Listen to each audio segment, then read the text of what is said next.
اور قیامت تک حضور صدو الشریعہ حج ادا کرتے رہیں گے۔ جیسا کہ حدیث پاک کے اندر موجود ہے کہ جو بندہ حج کے لیے نکلتا ہے اور اسی حالت میں اگر اس کا انتقال ہو جائے، قیامت تک اللہ تبارک و تعالیٰ اسے حج کا ثواب عطا فرماتا ہے۔ جب حضور سرکار مفتی اعظم ہند رحمۃ اللہ تعالیٰ علیہ 1367 کے اندر حج کے لیے تشریف لے جانے لگے، اب حضور صدو الشریعہ کے جو ہے وہ دل کی کیفیت تو وہ بدل گئی جب سنا کہ میرے سرکار مفتی اعظم ہند علیہ رحمہ حج کے لیے جا رہے ہیں، تو آپ نے بھی فوراً ارادہ کر لیا کہ میں بھی حج کے لیے جاؤں، اور اطلاع دے دی بریلی شریف کے اندر کہ سرکار میں بھی آپ کے ساتھ میں چلوں گا اور میں بھی حج کی سعادت حاصل کروں گا۔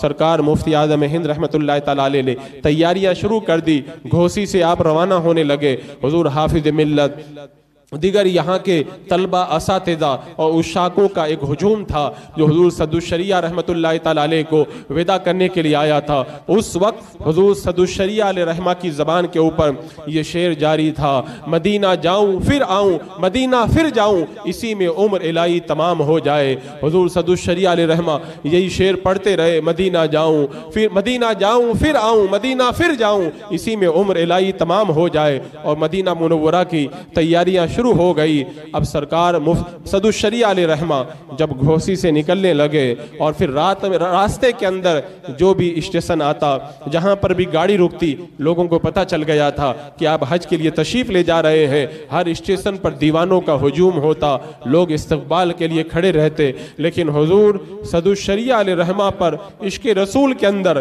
ایک عجیب کیفیت طاری تھی۔ جب ٹرین آنے کے اندر ٹائم باقی تھا، آپ پلیٹ فارم کے اندر ایک کونے کے اندر تشریف فرما تھے، آپ نے ایک نعت خواں سے کہا کہ مولانا جامی کا وہ کلام پڑھ کر کے سناؤ جس میں مدینے کی یاد کا تذکرہ ہے، یعنی محبت رسول نے مجھے بیمار کر دیا اور محبت رسول میں مجھے موت آ گئی۔ اب جب وہ اشعار پڑھے جانے لگے، حضور صدو الشریعہ علیہ رحمہ پر ایک عجیب دیوانگی طاری ہو گئی، آنکھیں برسنے لگی۔ حافظ ملت رحمۃ اللہ تعالیٰ علیہ نے دیکھا کہ حالت بڑی عجیب ہو رہی ہے، نعت خواں کو روک دیا گیا۔ اب سرکار صدو الشریعہ علیہ رحمہ کا کارواں آگے بڑھا، اور پورے سفر کے اندر ایک عجیب کیفیت تھی، جو آپ کے قریبی رشتہ دار آتے ہیں وہ بھی ملاقات کے لیے آتے، ان کی طرف بھی کوئی توجہ نہیں ہے۔ آپ کا سب سے چھوٹا بیٹا جس سے آپ بڑا پیار کرتے تھے، اس کو آپ کی بارگاہ میں لایا گیا، لیکن آپ نے نگاہ اٹھا کر کے نہ دیکھا۔ جو مدینے والے کے تصور میں کھو جاتے ہیں، پھر دنیا سے ان کی نگاہیں پھر جایا کرتی ہے۔ جب اصرار کیا گیا، آپ نے ایک بار آنکھیں کھولی اور اپنے بیٹے کی طرف نظر کی، لیکن وہ ایک الگ ہی عالم کے اندر تھے، مدینے کے تصور میں گم تھے۔ بریلی شریف پہنچے اور راستے ہی کے اندر آپ کو بخار بڑا تیز تھا۔ حضور شارع بخاری علیہ رحمہ نے کہا کہ حضور آپ کو اتنا بخار ہے، کیا اسی بخار کے عالم کے اندر آپ حج کے لیے تشریف لے جائیں گے؟ کہا ہاں میں جاؤں گا حج کے لیے۔ اب جب سرکار مفتی اعظم ہند کے ساتھ میں بریلی شریف سے بمبئی کے لیے روانہ ہوئے، بمبئی پہنچتے پہنچتے نمونیا بڑھ گیا اور طبیعت بہت زیادہ علیل ہو گئی، اور اتنی علیل ہوئی کہ سرکار مفتی اعظم ہند رحمۃ اللہ تعالیٰ علیہ روزانہ عیادت کے لیے آنے لگے، یہاں تک کہ وہ دن بھی آ گیا کہ آئندہ دوسرے دن جہاز کی تاریخ تھی۔ سرکار مفتی اعظم ہند رحمۃ اللہ تعالیٰ علیہ ملاقات کے لیے آئے، اور آنے کے بعد میں کہا کہ میں تو کل کا جہاز ہے، کل میں حرمین کے سفر کے لیے نکل جاؤں گا۔ سرکار صدو الشریعہ رحمت اللہ تعالیٰ علیہ نے فرمایا کہ آپ تشریف لے جائیے، میں بھی پیچھے پیچھے آتا ہوں۔ اب جب آپ نے یہ جملہ کہا، سرکار مفتی اعظم ہند رحمت اللہ تعالیٰ علیہ ضبط کے باوجود بھی اپنے آپ کو روک نہ سکے اور آنکھوں سے آنسوؤں کی بارش شروع ہو گئی۔ سرکار مفتی اعظم ہند تو ادھر حج کے لیے روانہ ہوئے، اور ادھر آپ کشتی کے ذریعے روانہ ہوئے، اور ادھر عاشق کی شان دیکھو، ان کی روح بھی اب مدینے کی طرف چلی ہے۔ آخری وہ جب دن آیا، سرکار صدو الشریعہ علیہ رحمہ کی طبیعت بہت زیادہ علیل ہوئی، ڈاکٹروں نے بھی جواب دے دیا، اور پھر عالم اور کیفیت یہ ہو گئی، دیوانے آ کر کے ملاقات کرنے لگے۔ آپ کی اہلیہ محترمہ نے جب رونا شروع کیا، سرکار صدو الشریعہ علیہ رحمہ نے فرمایا تم فکر مت کرو، میں گھوسی تمہارے ساتھ میں چلوں گا۔ آپ کی نگاہیں دیکھ رہی تھی، اور پھر وہ وقت آیا کہ کہتے ہیں کہ عشاق اس شان سے جاتے ہیں کہ پھر ان کے جانے کا نظارہ ہی کچھ اور ہوا کرتا ہے۔ مدینے کا مسافر ہند سے پہنچا مدینے میں، قدم رکھنے کی نوبت بھی نہ آئی سفینے میں، سفینے سے کشتی سے جانے والے کشتی سے روانہ ہوئے اور عاشق سفینے کے اندر قدم بھی نہ رکھ پایا اور اس کی روح سرکار مفتی اعظم ہند کے مدینہ منورہ پہنچنے سے ایک ہفتہ پہلے ہی سرکار کے روزے پر پہنچ گئی۔ ہند کا مسافر پہنچا ہند سے مدینے میں اور قدم رکھنے کی نوبت بھی نہ آئی سفینے میں۔ سرکار صدر الشریعہ علیہ الرحمہ نے آج ہی کے دن ذی القعدہ کی 2 تاریخ کو آپ نے اس عالم فانی سے کوچ کیا اور پھر وہ ایک عجب سما طاری ہو گیا۔ لوگ دیوانوں کی طرح آ کر کے آپ کا دیدار کرنے لگے اور پھر گھوسی کی سرزمین پر آپ کا جنازہ اس وقت لے جایا گیا کہ ادھر آفتاب غروب ہو رہا تھا، تو لوگ اس آفتاب علم کو قبر کے اندر رکھ کر کے وہاں سے رخصت ہو رہے تھے۔ عزیزان مکرم، سرکار شاہ عالم کے اس تخت کے نیچے جہاں پہ میرے آقا علیہ السلام نے درس دیا تھا، حضور صدر الشریعہ علیہ الرحمہ نے جو دعا کی تھی کہ اللہ مجھے ہر سال حج کی دولت عطا فرما، بعد میں پتا چلا کہ اللہ تبارک و تعالیٰ نے یہ دعا کیسے قبول فرمائی۔ میرے آقا نے فرمایا جو حج کے سفر پہ نکل جائے، انتقال کر جائے، ہر سال اللہ اسے حج کا ثواب عطا فرماتا ہے۔ قیامت تک اب میرے سرکار صدر الشریعہ علیہ الرحمہ حج کی سعادت پاتے رہیں گے۔ جب گھوسی کی سرزمین پر آپ کی بتائی ہوئی زمین کے اوپر آپ کا جنازہ مبارکہ لے جایا گیا، دفن کیا گیا، بارش شروع ہو گئی، 15 دن تک بارش ہوئی۔ 15 دن کے بعد میں جب قبر کی تعمیر کو صحیح کرنے کے لیے چٹائیوں کو ہٹایا گیا تو لوگوں نے دیکھا کہ اتنی خوشبو پھیلی ہوئی ہے، اپنے بھی آ رہے ہیں، دیوبندی وہابیوں نے بھی سونگا کہ پورا جو ہے وہ مزار پر انوار مہک رہا ہے۔ اور یہ خوشبو کس چیز کی تھی؟ جو ساری زندگی میرے آقا صلی اللہ تعالیٰ علیہ وسلم کی حدیثیں پڑھاتے رہے تو اللہ تبارک و تعالیٰ نے اس حدیث پاک کی برکت سے ان کے مزار پر انوار کو خوشبوؤں سے معطر فرما دیا۔ اور آپ کا جنازہ دیکھ کر کے کئی لوگوں نے گمراہیت سے توبہ کی، بدعقیدگی سے توبہ کی اور سچے مذہب اہل سنت و جماعت کے اندر داخل ہو گئے۔ حضور صدر الشریعہ رحمت اللہ تعالیٰ علیہ کا احسان عظیم ہے اہل سنت و جماعت پر۔ تو آج کا دن اس عظیم محسن کی بارگاہ کے اندر خراج عقیدت پیش کرنے کا دن ہے، اور ہمیں چاہیے کہ اس عظیم محسن کی بارگاہ کے اندر ہم اپنی عقیدتوں کا خراج پیش کریں جو ساری زندگی ہم اہل سنت و جماعت کے لیے صبح و شام کوشش کے اندر لگا رہا، جو آپ کی بارگاہ کے حاضر باش ہیں، جنہوں نے آپ کے شب و روز دیکھے ہیں، وہ بتاتے ہیں کہ حضور صدر الشریعہ علیہ الرحمہ کی صبح بھی بے مثال تھی، شام بھی بے مثال تھی، ہر وقت علم دین اور تبلیغ دین کے اندر آپ کا وقت صرف ہوا کرتا تھا۔ ایک موقع پہ جب سرکار محدث اعظم ہند رحمت اللہ تعالیٰ علیہ ایک جگہ خطاب کے لیے تشریف لانے والے تھے، حضور صدر الشریعہ رحمت اللہ تعالیٰ علیہ بھی وہیں پر موجود تھے۔ اب حضور محدث اعظم ہند رحمت اللہ تعالیٰ علیہ بہت بڑے خطیب تھے اور ان کی خطابت کا ایسا جادو تھا کہ جو آپ کی خطابت سنا کرتا تھا تو وہ پھر سنتے ہی رہ جاتا تھا، پھر ہلنے کا نام نہ لیتا تھا۔ جب حضور صدر الشریعہ علیہ رحمہ پہنچے، سرکار محدث اعظم ہند رحمت اللہ تعالیٰ علیہ کو پہنچنے میں کچھ تاخیر ہو گئی، آپ بہت تھکے ہوئے تھے۔ حضور صدر الشریعہ علیہ رحمہ سے آپ نے کہا کہ آپ خطاب فرمائیں، آج مجھے تاخیر بھی ہو گئی، میں بہت تھکا ہوا ہوں، میں آج خطاب نہیں کر پاؤں گا۔ تو حضور صدر الشریعہ علیہ رحمہ نے کہا کہ حضور لوگ تو آپ کا خطاب سننے کے لیے آئے ہیں، آپ ہی خطاب فرمائیں، خطاب میں تو نہیں کرتا ہوں۔ تو حضور محدث اعظم نے فرمایا نہیں، آج آپ کو خطاب کرنا ہی ہوگا۔ آپ نے فرمایا ٹھیک ہے، میں تھوڑی دیر خطاب کر دوں گا۔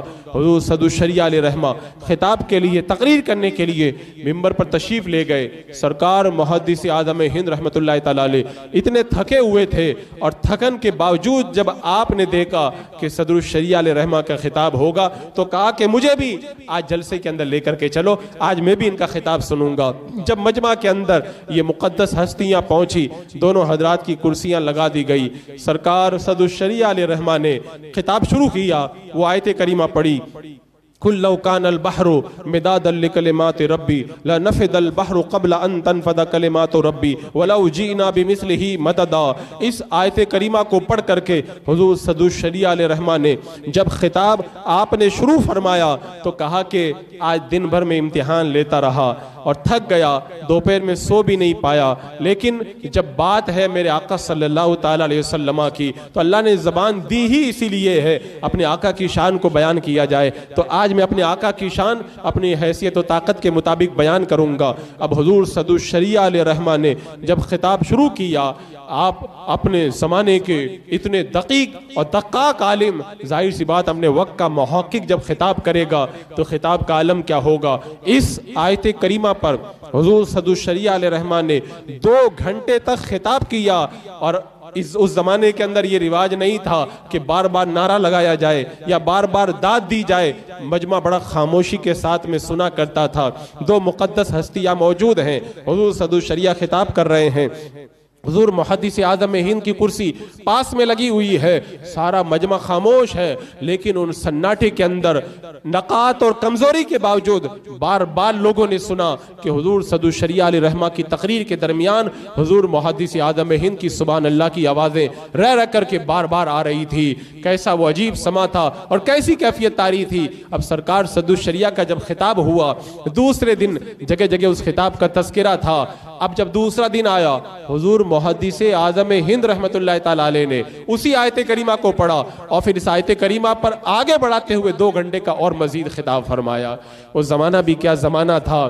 اسٹیج پر ہمارے اکابرین جمع ہوا کرتے تھے, اپنے وقت کے بڑے چوٹی کے علماء کرام ایک جگہ اکٹھا ہوا کرتے تھے. ان علماء میں وہ محبت تھی اور وہ اللہ تبارک و تعالیٰ نے ان کے اندر الفتیں پیدا فرمائی تھی. تو اس وقت جو مجمع سنا کرتا تھا وہ بھی بڑا مستفید ہوا کرتا تھا. حضور شارح بخاری رحمت اللہ تعالیٰ علیہ جو حضور صدو الشریعہ علیہ رحمہ کی بارگاہ کے اندر ایک زمانے تک رہے, آپ نے سرکار صدو الشریعہ علیہ رحمہ کی حیات طیبہ کے کئی گوشوں کو جمع کیا. ایک موقع پہ آپ نے فرمایا کہ حضور اشرفی میاں رحمت اللہ تعالیٰ علیہ جب تشریف لاتے تھے میں آپ کی خدمت کے اندر لگا رہتا تھا. اللہ تبارک و تعالیٰ نے حضور اشرفی میاں علیہ رحمہ کو ایسا پرنور چہرہ عطا فرمایا تھا, جب تشریف فرما ہو جاتے تھے ایسا لگتا تھا جیسے چاند کا ٹکڑا زمین پر اتر آیا ہے. کتنے لوگ تھے جو آپ کا چہرہ دیکھ کر کے جو ہے وہ تائب ہو جایا کرتے تھے اور آپ کے سلسلہ ارادت کے اندر داخل ہو جاتے تھے. لیکن کہتے ہیں کہ ہر آدمی کا اپنا ایک حصہ ہوا کرتا ہے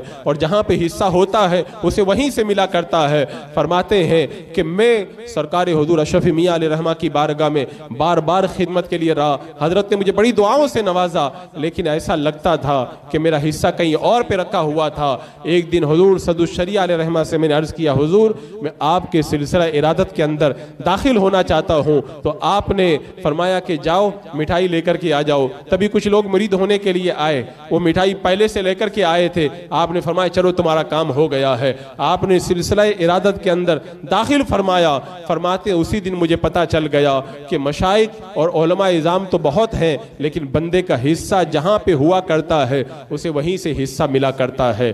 اور سنیں حضور صدر الشریعہ علیہ رحمہ کا ایک اور بھی بہت بڑا احسان ہمارے اوپر ہے کہ اس زمانے کے اندر قرآن مقدس کے جو ترجمے تھے ان میں بڑی غلطیاں تھی, اور قرآن مقدس کے ایک صحیح اور قرآن و سنت کی روشنی کے اندر سچے ترجمان کی ضرورت تھی. حضور صدر الشریعہ علیہ رحمہ نے ایک بار اعلیٰ حضرت سرکار کی بارگاہ میں عرض کیا, حضور آپ قرآن پاک کا ترجمہ فرما دیں.